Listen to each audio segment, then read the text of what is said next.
Hi, we can use GeoGebra to help us with our right triangle geometry and our trigonometry. So what I want you to do for your assignment this week is you can pick some points, and what you're going to use GeoGebra for is to tell you the angles, all right, if we create a right triangle, and then what I want you to do is to check those angles using trigonometry. So the first thing I want you to do is simply plot 3 points. Okay, so I'm just going to pick a value. You can pick any one, but please don't just pick mine. So let's go 4, 0, 2. Now I've created what will become a right triangle. All right, just by clicking on the point button here, new point, and I just put in an A, B, and C. You want to put one of them as your origin. That'll make your life a lot easier. And now to make my triangle, I'm going to connect all my line segments. To do that, I go to my third tool over and go down to segment between 2 points. I'm going to click on A, click on B. Notice how it got darker. Click on B, click on C, and click on C, click on D. Okay, and then we can hit escape, and I've got my 3 points, okay, or my right triangle. Now the next thing I want to show you that you can do is you can actually determine distance in here, okay? You can do that by looking at this tool here. Let's see, I'm sorry, it's the one with the angle on it. Go down to distance or length, and it tells you here select 2 points. So I'm going to select an A and a C. And that tells me my distance between A and C is 4.47.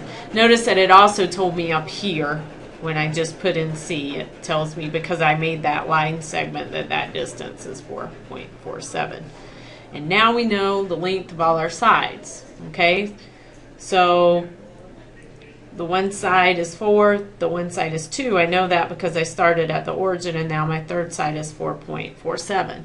So what are my angles? And that's what I want you to use GeoGebra for, and then to check this using your trigonometric functions. So can I find an angle? So I'm going to click on angle, which is again over where you see, here let's get it, where's it at? Right, pretty much in the middle. So then I'm going to select angle. And notice here it says select 3 points or 2 lines. So I'm going to select 2 lines. I'm going to select that line segment and that line segment. And notice that it tells me that the angle is 333.43. That's the outer angle. So to get the inner angle, I would simply have to subtract that from 360. I think if I select,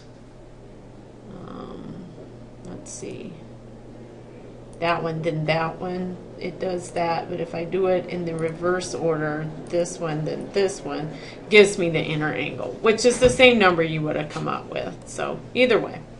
And now I'm going to do the same thing down here, this one and this one. Notice it gives me the outer angle. I can select that, subtract that from 360, or I can do it this way, and it gives me the inner 63.43. And now what I want you to do as part of your assignment 2 is confirm that you would get these same numbers if you use sine or cosine.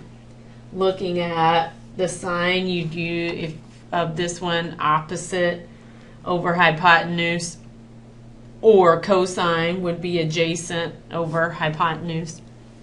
So pick one of the functions. You can even use tangent if you're so inclined, and then confirm that these are the right angles. If you have any questions, let me know.